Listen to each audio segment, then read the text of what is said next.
Êxodo 17, verso 8 ao 16, veio Amaleque e pelejou contra Israel em Refidim. Com isso ordenou Moisés a Josué: escolhe-nos homens e sai, e peleja contra Amaleque. Amanhã estarei eu no cimo do outeiro, e o bordão de Deus estará na minha mão. Fez Josué como Moisés lhe dissera, e pelejou contra Amaleque. Moisés, porém, Arão e Hur subiram ao cimo do outeiro. Quando Moisés levantava a mão, Israel prevalecia. Quando, porém, ele abaixava a mão, prevalecia Amaleque. Ora, as mãos de Moisés eram pesadas, por isso tomaram uma pedra e a puseram por baixo dele, e ele se sentou nela. Arão e Hur sustentavam-lhe as mãos, um de um lado e o outro do outro, assim lhe ficaram as mãos firmes até ao pôr do sol. Quando Josué desbaratou Amaleque e ao seu povo ao fio da espada.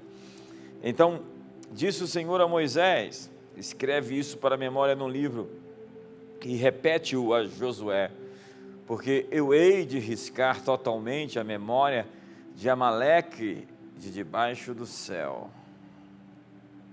E Moisés edificou um altar e lhe chamou: o Senhor é a minha bandeira. E disse: porquanto o Senhor jurou, haverá guerra do Senhor contra Amaleque de geração em geração. Pai, hoje nós estamos avisados. O Senhor nos disse na tua palavra de que um inimigo seria enfrentado todas as épocas, cada geração. O nome dele, Amaleque. E o Senhor jurou que riscaria do céu, debaixo deste céu, a memória de Amaleque. Portanto, o Senhor apaga, destrói, cancela, quebra o espírito de amargura e de rebelião. Hoje, Senhor, queremos, como Moisés, Arão e Hur, levantar nossas mãos em unidade, junto com Josué e os homens escolhidos, para vencer essa guerra de gerações, para vencer essa batalha contra esse inimigo histórico. Hoje, Senhor, nesse mês de setembro de 2020, estamos na expectativa de que o espírito de conquista, o espírito de vitória, nos leve à terra prometida. Oramos em nome de Jesus. Então, os hebreus partiram do deserto de Sim e iam de um lugar a outro. O povo estava cansado e precisava de um suporte, de um refrigério. Cansados, acamparam-se em Refidim. Diz o capítulo 17, verso 1. Eles se acamparam em Refidim. Partiu toda a congregação dos filhos de Israel do deserto de Sim pelas suas jornadas, segundo o mandamento do Senhor. E ali em Refidim não havia água. A localização de Refidim era ao sul da península do Sinai. Eu já estive até ali na península e apontaram alguns lugares onde podia ser. E o nome Refidim significa descanso. O povo estava cansado e Deus os levou para descansar. Acredite, o cansaço, a exaustão e a fome, por vezes, é o preço exigido para um chamado de alta performance. Líderes passam por momentos em que serão esticados até os seus limites extremos. Já viu aquela série No Limite? Isso faz parte para alguém que vai receber nações por herança. Isso faz parte para pessoas que vão ter os povos por sua possessão. A primogenitura tem o seu preço. Jesus pagou um enorme preço por ela. Sabe, Esaú, pai dos amalequitas, que acabamos de ler o texto, tinha feito uma prova similar. Ele estava cansado. Em Gênesis 25, verso 29, diz que ele fracassou. Ele falhou. Há, na verdade, uma diferença entre cansaço e estresse. Cansaço vem de um esforço intenso. Estresse vem de um esforço inútil. Cansaço, você vence com descanso. Estresse, você só vence quando você muda.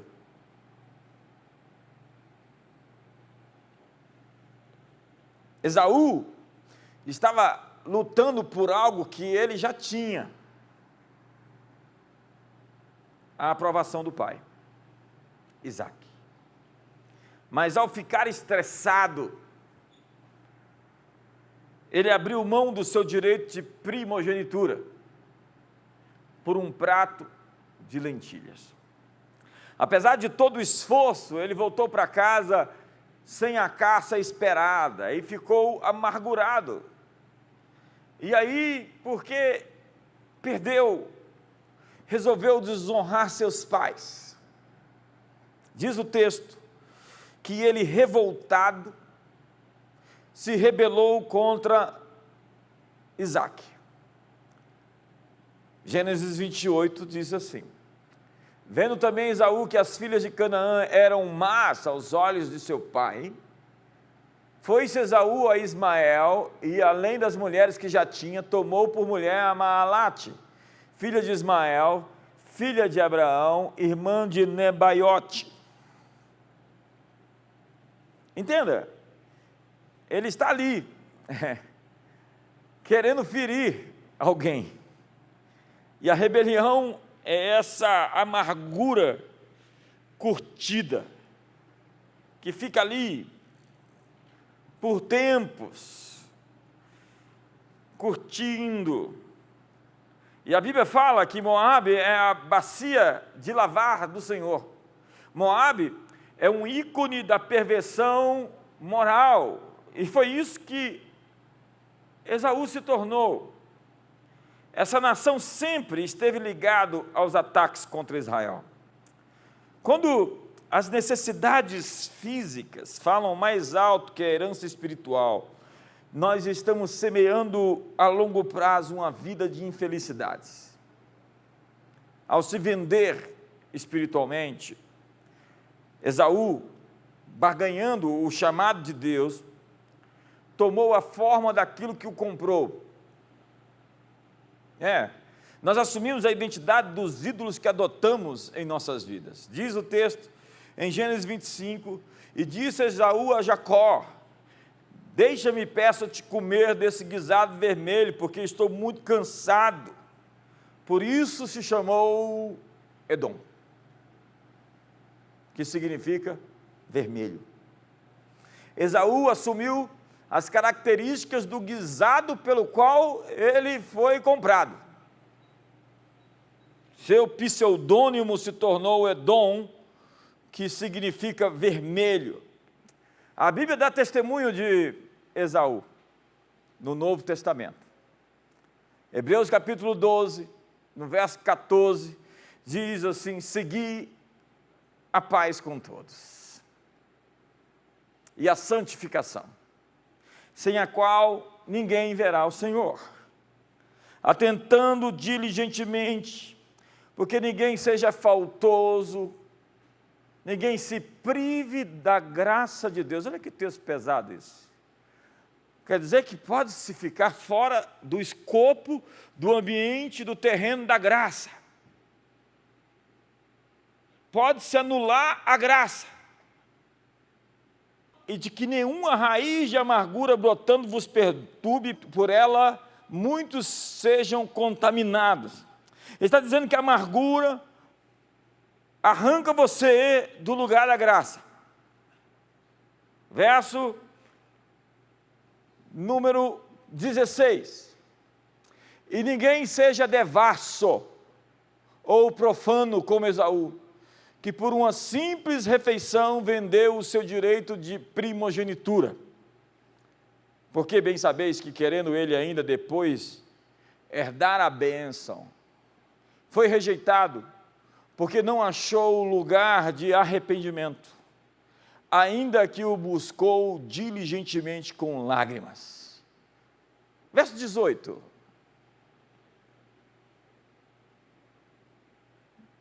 Não está aí? Pois não tendo chegado a esse monte palpável, aceso em fogo, e a escuridão, e as trevas, e a tempestade. Vamos parar por aqui. Onde eu estou querendo chegar? Sabe, Esaú buscou arrependimento com lágrimas, diz a Bíblia, e ele havia vendido o seu direito de primogenitura, e o texto, dentro do contexto, está falando sobre amargura. Amargura. Ao vender seu direito de primogenitura, aquele homem ficou marcado o restante da sua vida.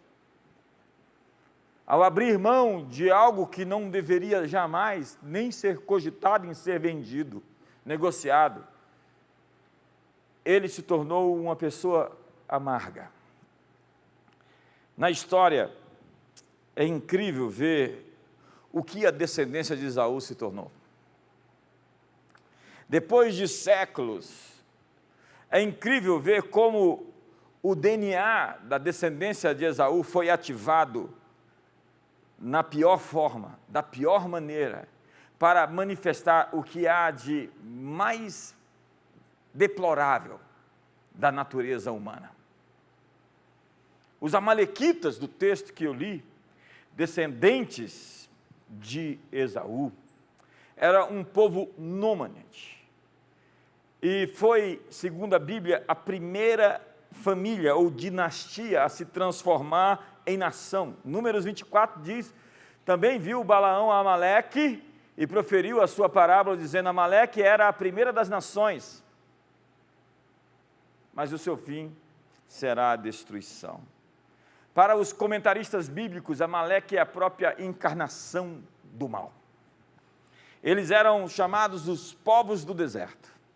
Eram assassinos, selvagens, brutais, covardes, ladrões que pilhavam e roubavam todos que encontrassem, sem misericórdia. Filo os chamava de o povo que lambe. Amaleque era filho de Elifaz, filho de Esaú, portanto neto de Esaú e bisneto de Isaque. Amaleque representa, portanto, o inimigo que nos ataca sempre quando estamos enfraquecidos, vulneráveis, fragilizados. É a lógica do vírus. Pega o corpo mais fraco e o ataca. Aproveita o momento de maior dificuldade para o seu ataque. Deuteronômio 25, verso 17 diz, lembra-te, olha que texto, Deus está dizendo, lembra-te do que te fez Amaleque no caminho quando saías do Egito. Como te veio ao encontro no caminho e te atacou pelas costas. Todos os fracos que iam após ti, estando tu cansado e afadigado, e não temeu a Deus. Quando, pois, o Senhor teu Deus te houver dado sossego, descanso, de todos os teus inimigos em redor, na terra que o Senhor teu Deus te dá por herança para possuíres, apagarás a memória de Amaleque de debaixo dos céus. Diz assim, não te esquecerás. Os amalequitas não existem mais como um povo, mas eles são a encarnação de inimigos que usam suas artimanhas e seu modo operantes hoje. Amaleque é, portanto, uma mentalidade, uma maneira de pensar, uma ideologia, um sistema. Amaleque opera pelo espírito de amargura. Tem gente que tem uma coisa sangrando dentro dele. Tem gente que tem uma coisa curtindo dentro dele. Tem gente que tem algo que está como um ácido, o corroendo internamente. Preste atenção nisso. Há muita gente mudando sua essência por causa da amargura. A Bíblia diz em Tiago sobre a inveja amargurada. É olhar para o outro e ficar extremamente descontente com o sucesso de alguém. E aquilo é um ácido corrosivo. Desde Esaú e Jacó, séculos se passaram, e Israel precisava vencer a prova que desqualificara Esaú. Israel estava cansado, Esaú estava cansado, e Israel, incrivelmente, estava ali na região onde estavam os amalequitas, descendentes de Esaú, e era preciso vencer Amaleque. Haverá guerra contra Amaleque de geração em geração. Em Refidim, então, não havia água para o povo beber. Eu mostrei o texto. O povo, então, contendeu com Moisés. Quando as coisas dão erradas, sempre o problema é a liderança. Moisés vai para Deus. Então Deus diz para ele: leve-os até a rocha de Horebe. Fere a rocha. E saiu água. Há aqui, obviamente, um paradoxo entre a rocha e Jesus. É do caráter quebrantado que brotam as fontes de Deus. Do quebrantamento de Moisés, da sua identificação com a cruz, Deus descedentou o povo. O aspecto messiânico da vida é suportar as dores que aprofundam os relacionamentos.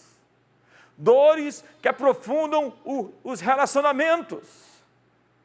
É preciso transformar o sal em alguma coisa que funciona para a vida e nos dá anticorpos.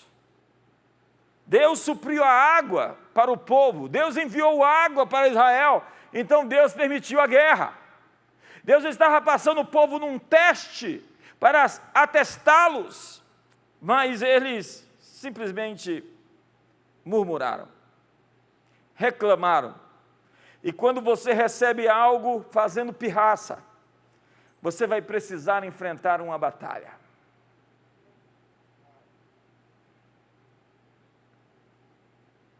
A imaturidade tem consequências. Ao invés de descansar em Refidim, lugar do descanso, ao invés de confiar, o povo começou a se rebelar, a reclamar.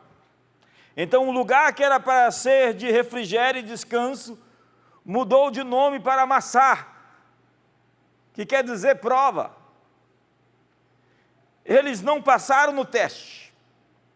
E é no meio da reclamação e da rebelião que surgem os amalequitas. Os amalequitas virão quando o povo reclamar.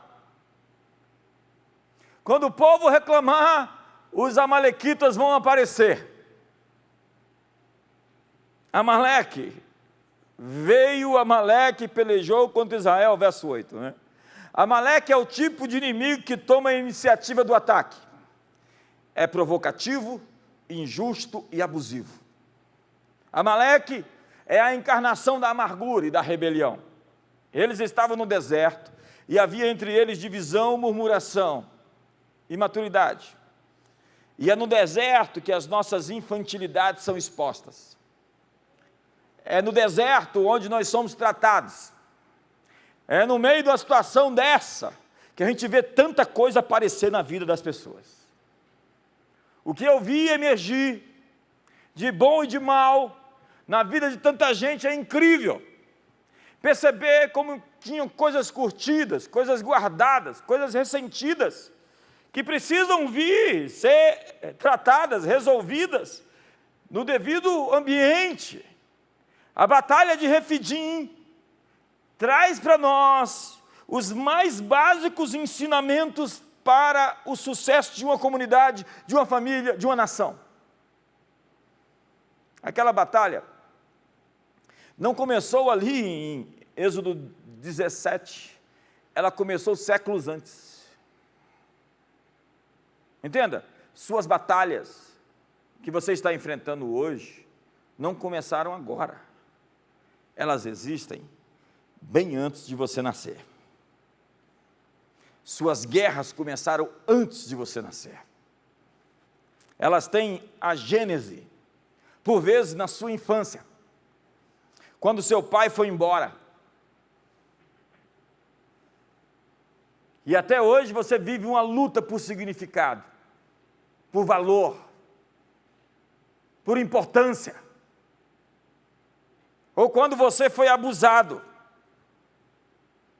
Quando você sofreu aquele abuso, que lhe faz se comportar do jeito que você se comporta até o dia de hoje. Ferido em um momento marcado até os dias de hoje. Algumas questões são mais antigas e profundas do que nós imaginamos. Você só vai entender as pessoas quando conhece as histórias delas.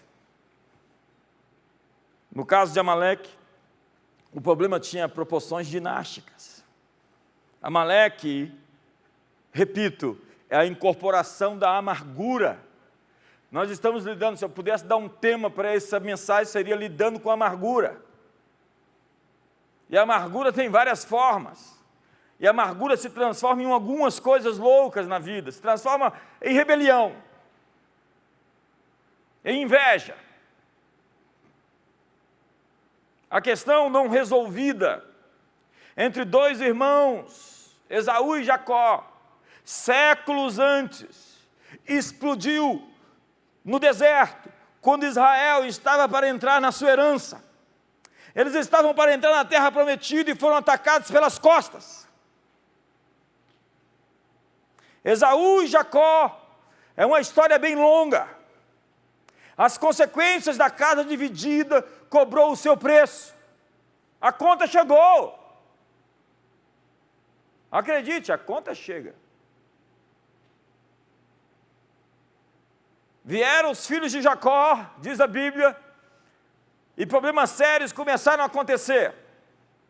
Os filhos de Jacó não eram anjinhos. Eles eram filhos, descendentes de Abraão, de Isaac e de Jacó, e a gente pensa que essas famílias eram altamente funcionais. Não, eram totalmente disfuncionais. Nós celebramos os patriarcas, e quando a gente vê Abraão mentir na cara de pau, e é incrível, porque chega lá os caras querendo pegar a esposa dele, né? Se fosse para nós, muitos de nós ia morrer antes que levasse a esposa. Não todos, eu acho.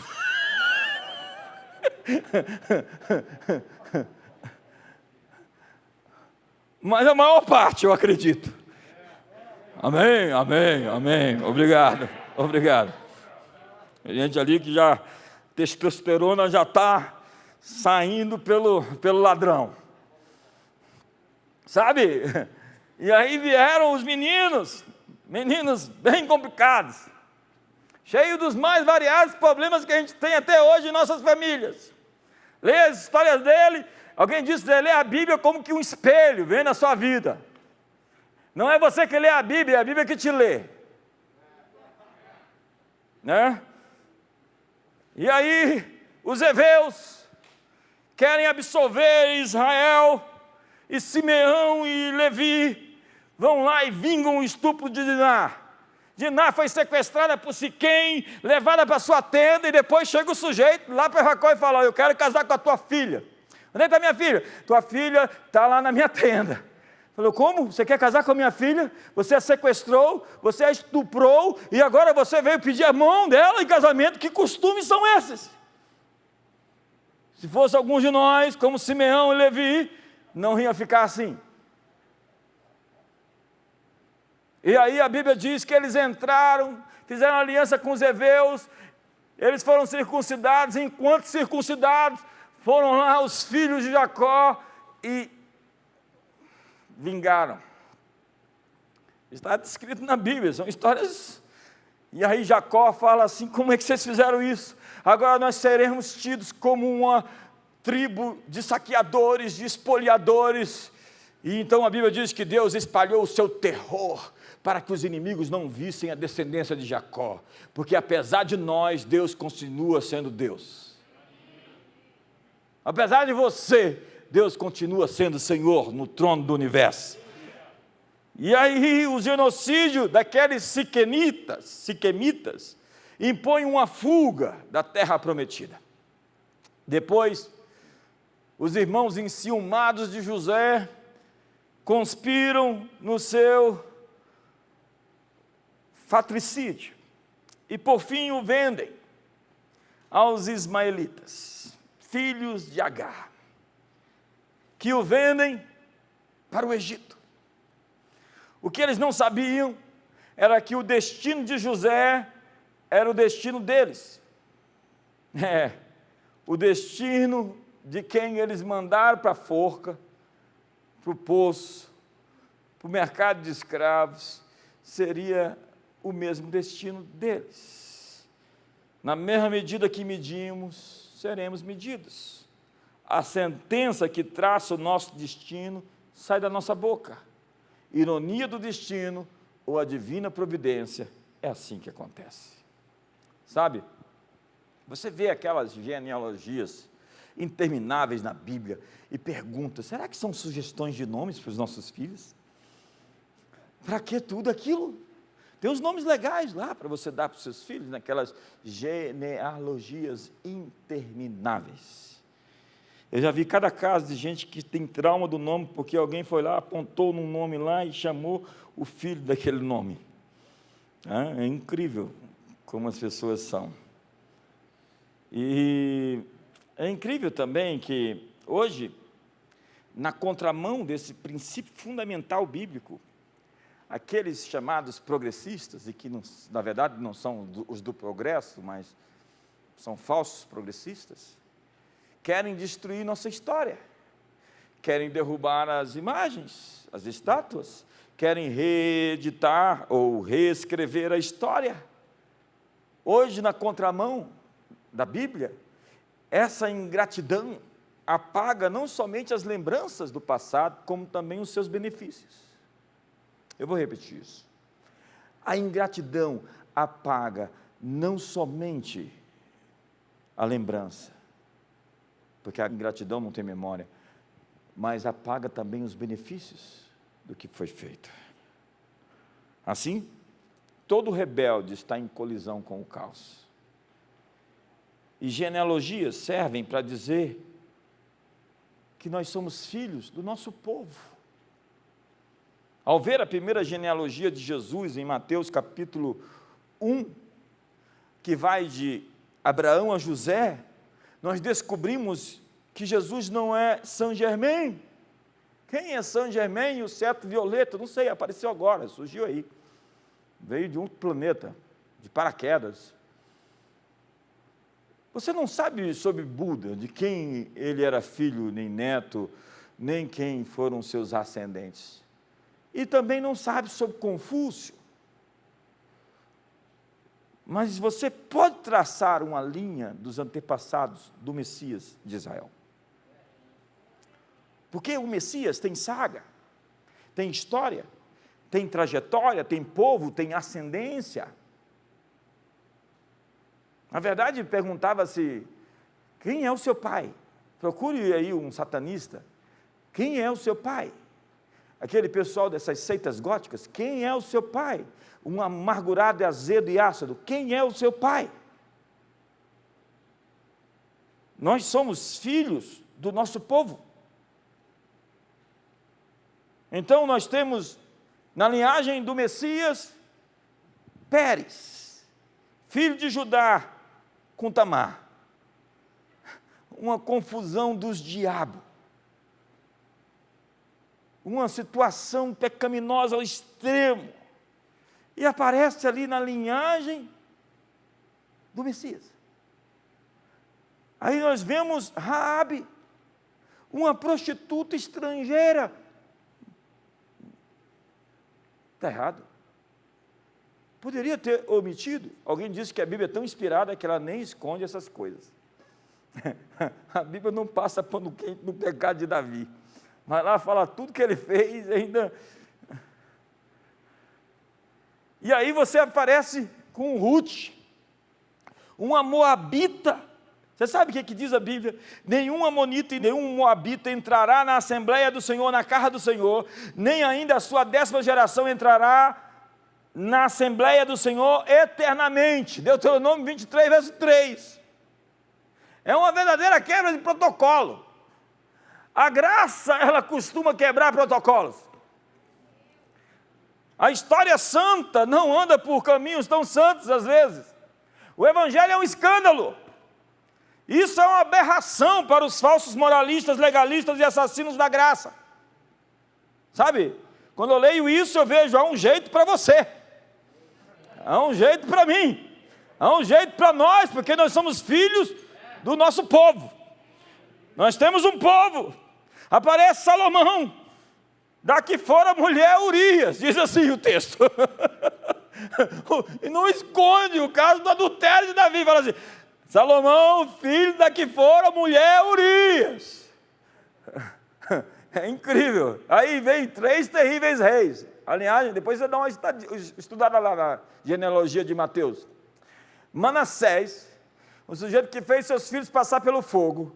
Amon, um endemoniado, possesso, não sei se ele ficou demoniado ou se o demônio foi possuído por ele. E um tal de Jeconias, que a Bíblia diz que nunca se sentaria um descendente dele no trono. Há uma discussão teológica ali em cima, eu posso depois explicar para os desavisados. Mas o texto mostra que o Messias é filho do seu povo. Somos todos nós filhos do Brasil. Temos todos uma ascendência. Temos uma raça. Somos um povo de uma nação.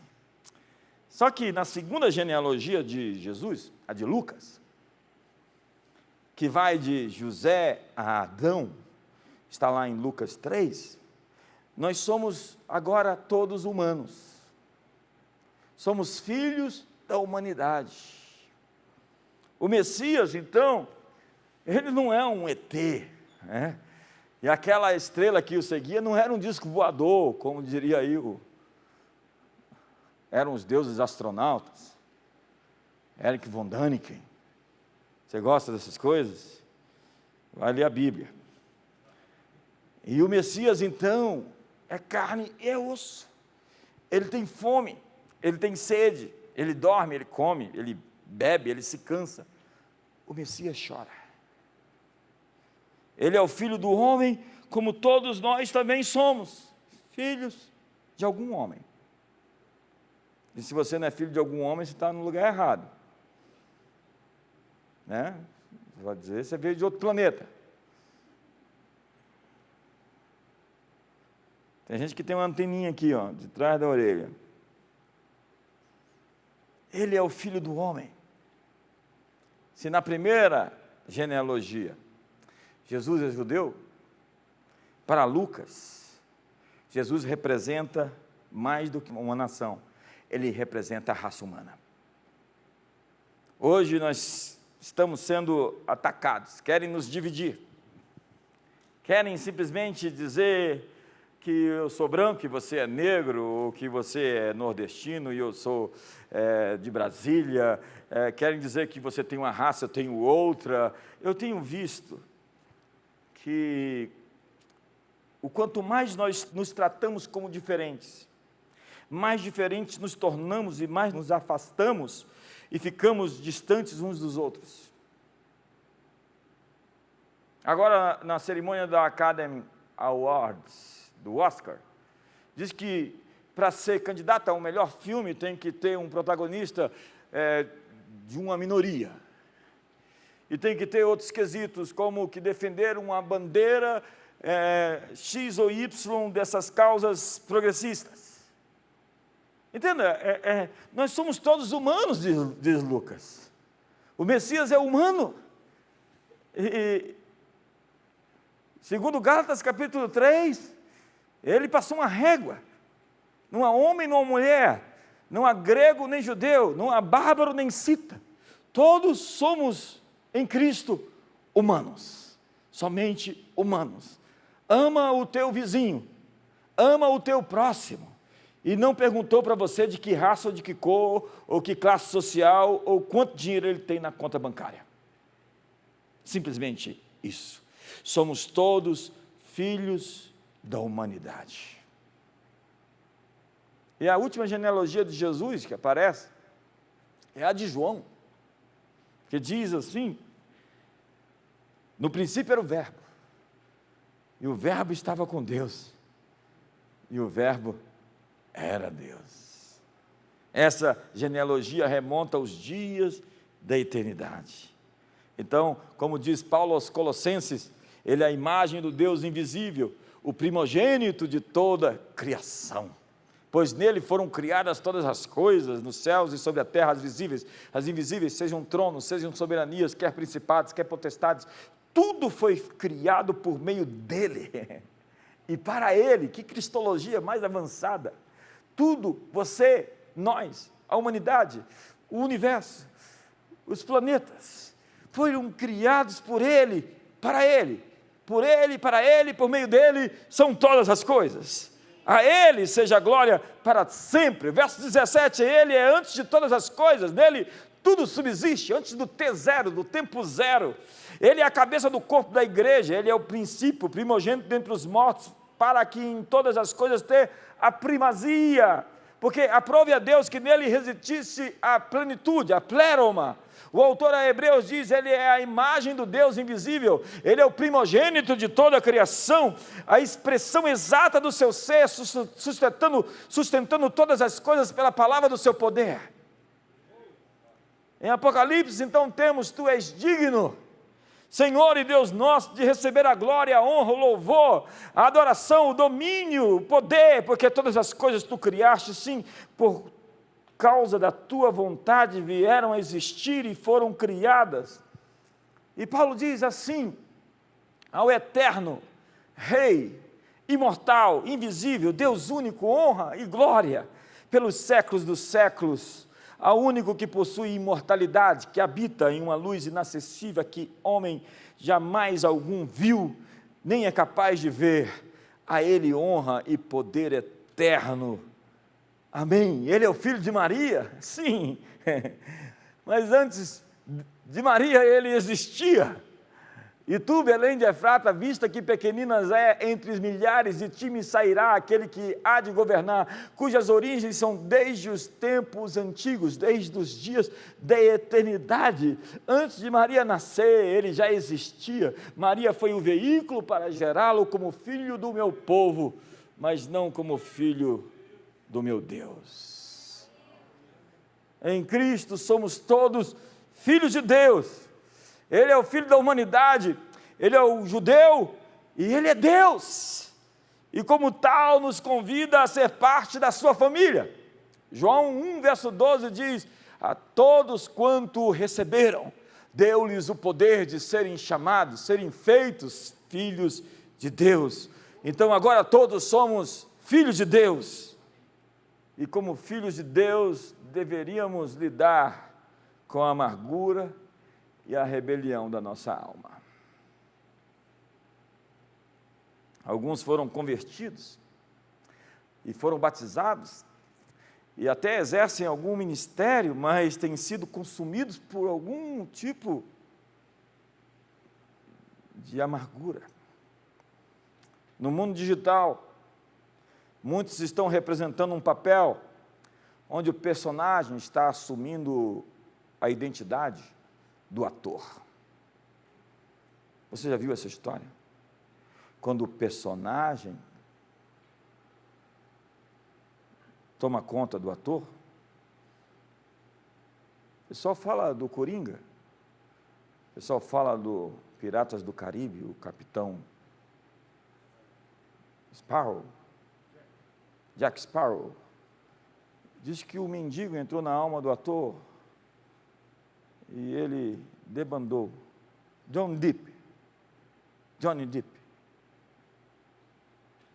Essas coisas acontecem. Eu estava conversando com um ator, agora amigo secretário de Cultura, sobre pessoas que ele viu, que faziam parte do seu círculo de amizade, que simplesmente o personagem entrou na pessoa.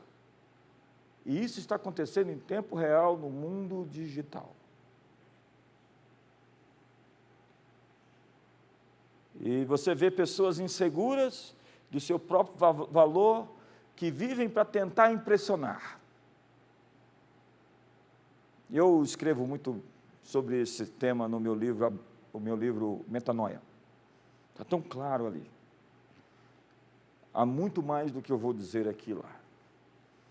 Quando retóricas e performances, oratória e técnicas, eu não sou contra nada disso. Eu sou contra isso desde quando isso seja a forma, sem conteúdo. Desde quando isso seja a embalagem de um produto que não existe. Não dá nem para dizer para o irmão, dá um sorriso aí para o irmão do lado, porque está tenso aqui. Na Bíblia, nós temos um exemplo. Eu escrevo isso no meu livro Metanoia, está lá, depois você procura. Simão, o mágico, que queria o poder do Espírito Santo para uma demonstração pessoal de virtude. Já viu gente que está, às vezes, ministrando e está querendo demonstrar o quão bom ele é, quão bom pregador, quão bom cantor, quão bom alguma coisa? Cadê o seu pai? Ora, havia certo homem chamado Simão, que vinha exercendo naquela cidade a arte mágica, fazendo pasmar o povo de Samaria, e dizendo ser ele um grande personagem, ao qual todos atendiam, desde o menor até o maior, dizendo, olha o que o povo dizia, este é o poder de Deus que se chama grande. Aderiram a ele porque havia muitos iludira com suas artes mágicas. Veja alguém fazendo publicidade de si mesmo. Para o povo, ele operava pelo poder de Deus, era o grande poder, mas estava operando na linguagem apostólica, segundo Pedro, em fel de amargura, em laço de iniquidade. Vejamos o texto, deixe a Bíblia falar por si mesma.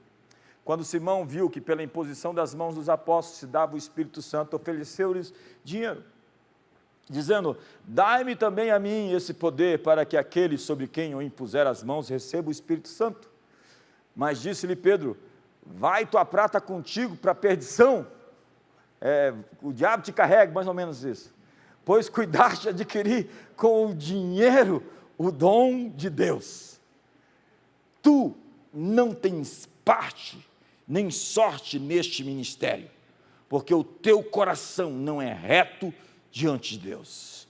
Arrepende-te, pois, dessa tua maldade e roga ao Senhor para que porventura te seja perdoado o pensamento do teu coração, pois vejo que estás em fel de amargura e em laços de iniquidade. Desse episódio surgiu a expressão simonia, que significa a compra de cargos eclesiásticos por dinheiro.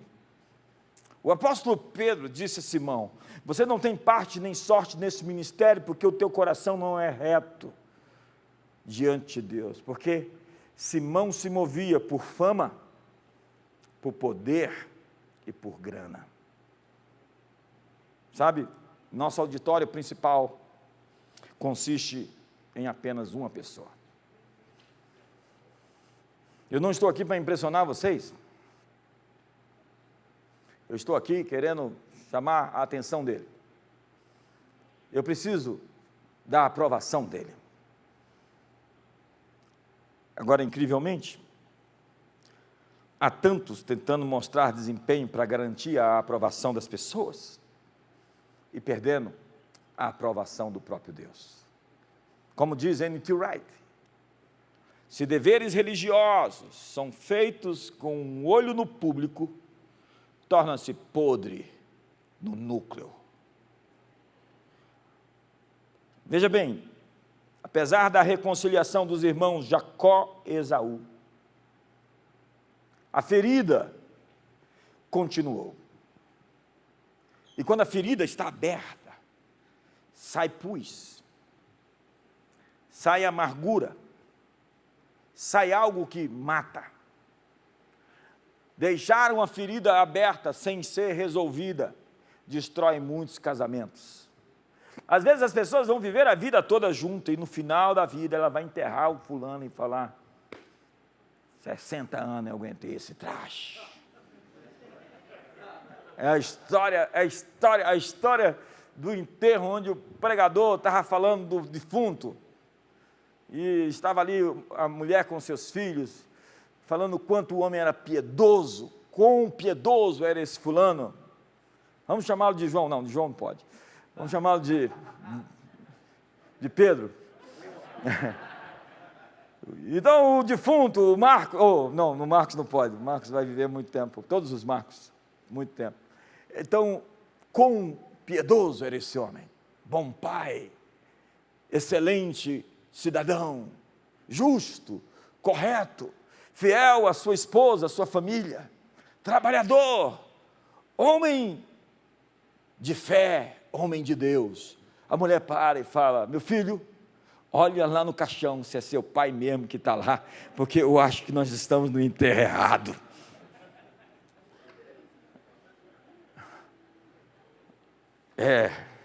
Então, conflitos não resolvidos reaparecem. E a murmuração traz os amalequitas para o ambiente. Essas lutas voltam, a ferida continua, a amargura geracional explode no momento em que Jacó está entrando na sua herança. Séculos se passaram e os filhos de Jacó estão ali. E os filhos de Esaú também. A propósito, você é filho de quem?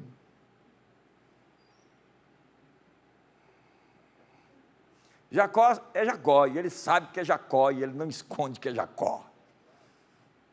Mas Esaú é amargo, ele nutre, ele alimenta.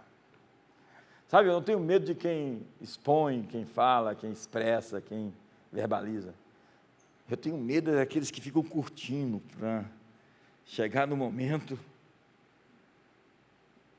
há 6 anos, 5 meses, 4 dias, 2 horas e 35 minutos, você falou aquilo. É a história da vovó, né, que estava com o vovô, e ele passa a manteiga no pão dela.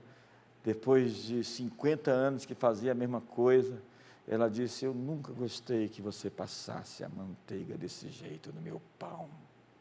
50 anos aguentando algo, simplesmente calada, nutrindo. Tem gente que morre assim, de amargura.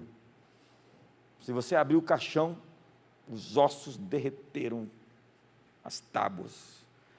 O negócio ali está todo comprometido. Está tenso aqui, mas vai melhorar agora.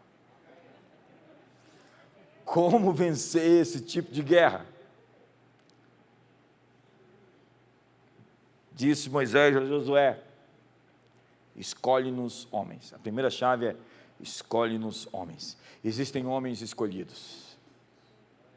Para vencer esse tipo de batalha, existem homens escolhidos. Então diz Moisés: amanhã eu estarei no cume do outeiro e a vara de Deus estará na minha mão. Moisés se colocou em posição de rendição, porque a autoridade é proporcional ao quebrantamento, a autoridade é proporcional ao espírito rendido.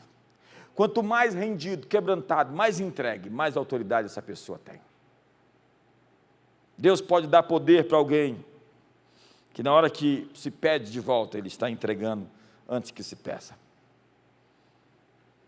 Quanto mais genuína for a liderança, maior é a sua rendição. Mas observe, o difícil não é se render a Deus com mãos levantadas, mas é manter-se nessa condição e nessa posição. Moisés não podia suportar por muito tempo o peso dos seus braços.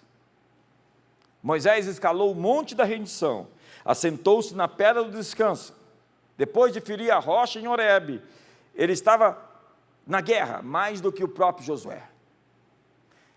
E a grande luta nossa pode ser guerrear com rendição, entrega e descanso, que te deixa numa posição inacessível ao inimigo. O braço cansado que você levanta decide a sua vitória. Essa é a moral da história. Eu não posso vencer sem fazer que todos vençam.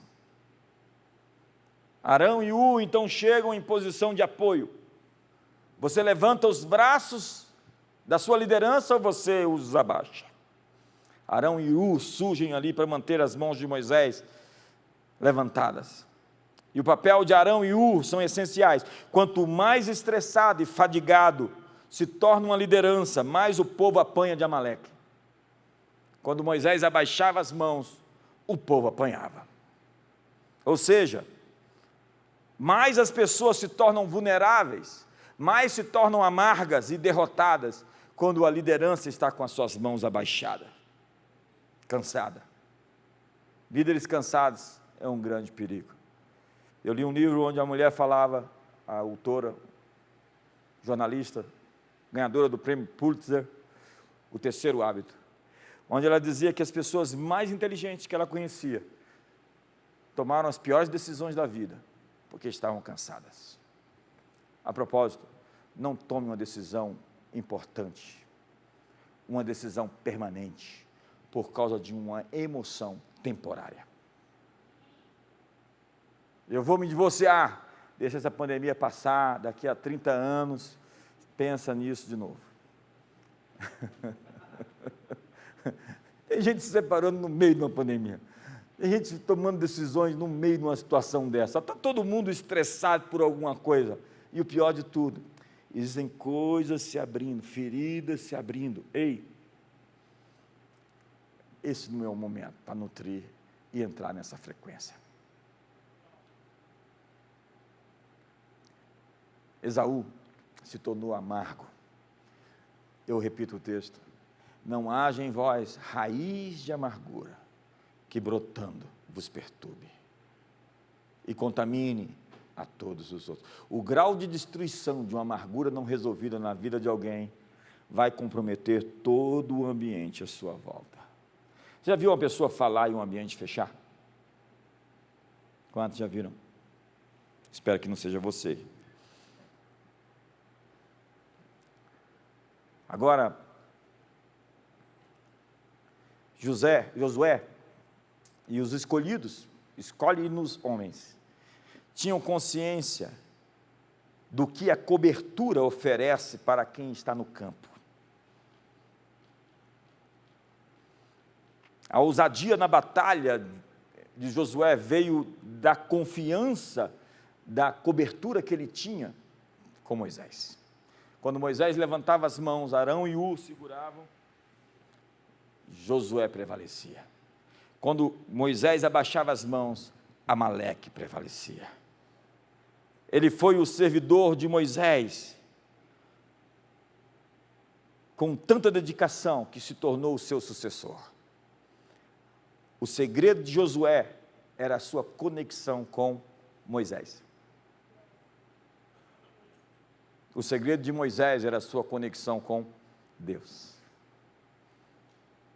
Não sei o que é mais difícil, um líder fazer um sucessor ou um sucessor se submeter ao processo de aprender a servir para se tornar líder.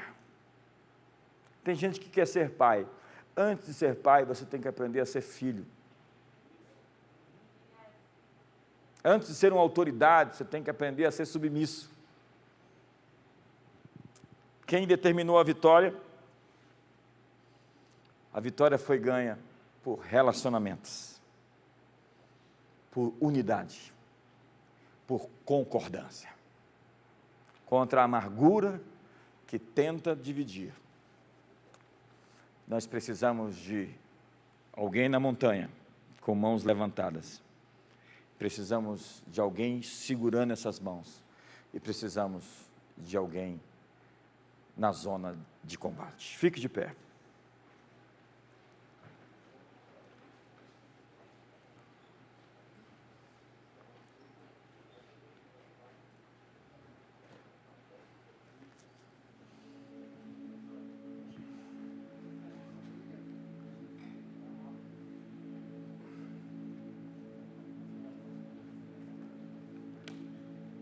Fique de pé. Eu queria tanto que a gente fizesse uma aglomeração agora. Mas não pode, né? Levantar as mãos uns dos outros. Imagina que cena linda. Pegar na sua mão, levantar a sua mão.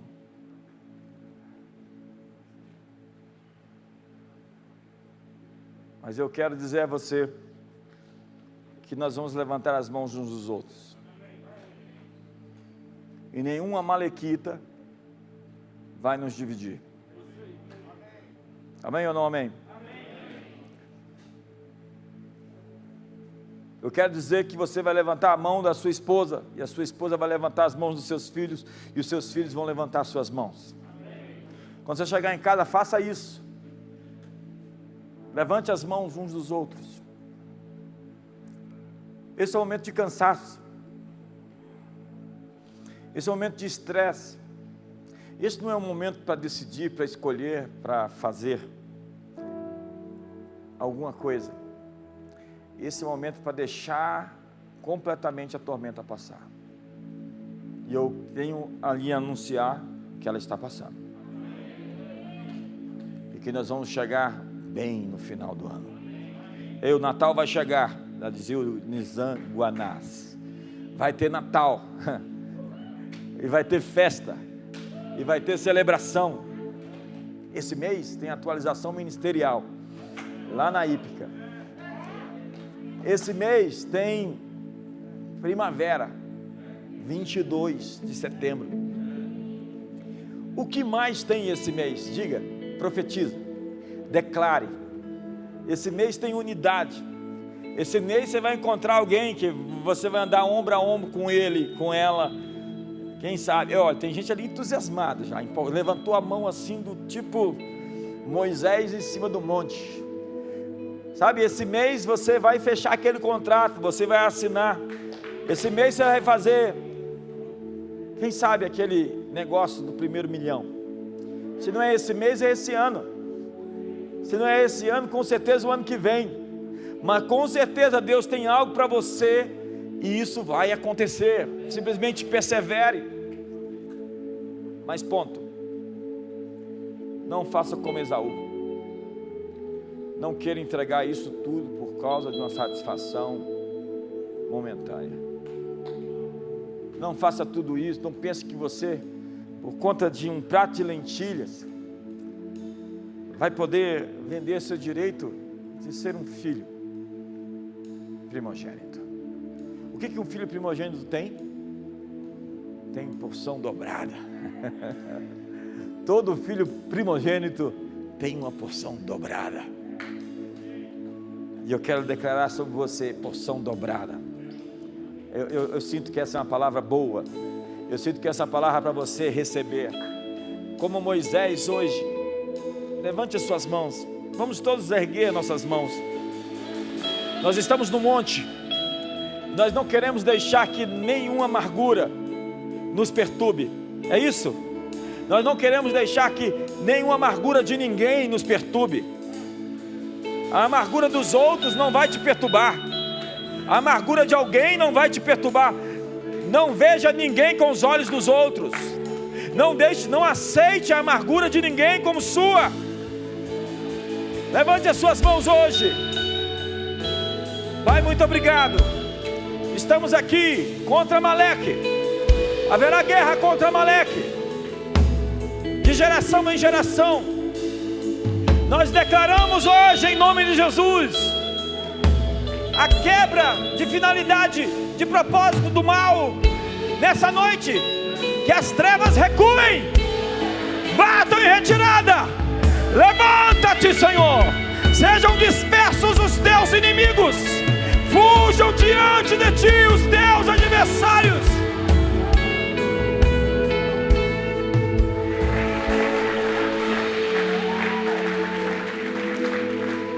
Sabe,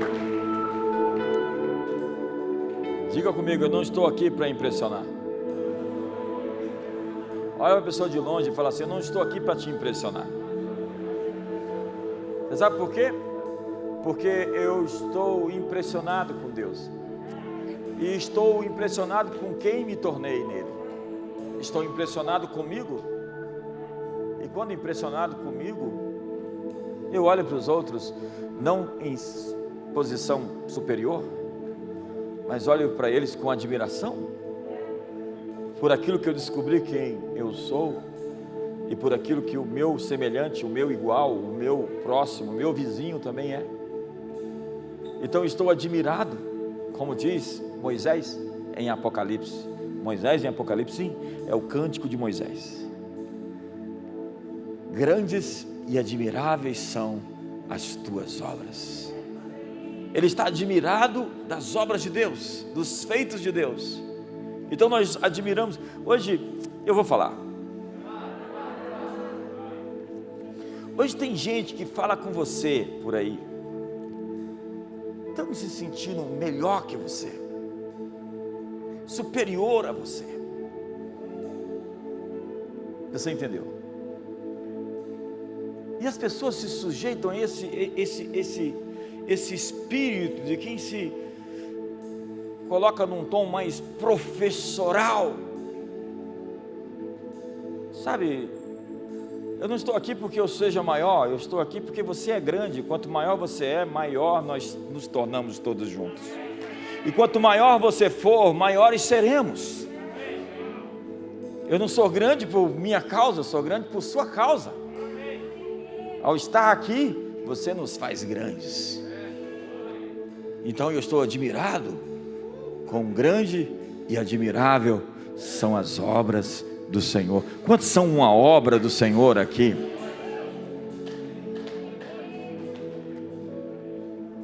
Nós precisamos mudar algumas coisas.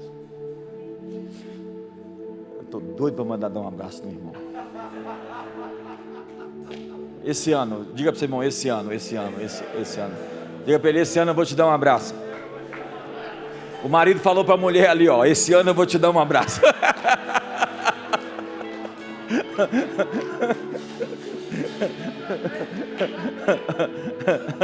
Tá perto?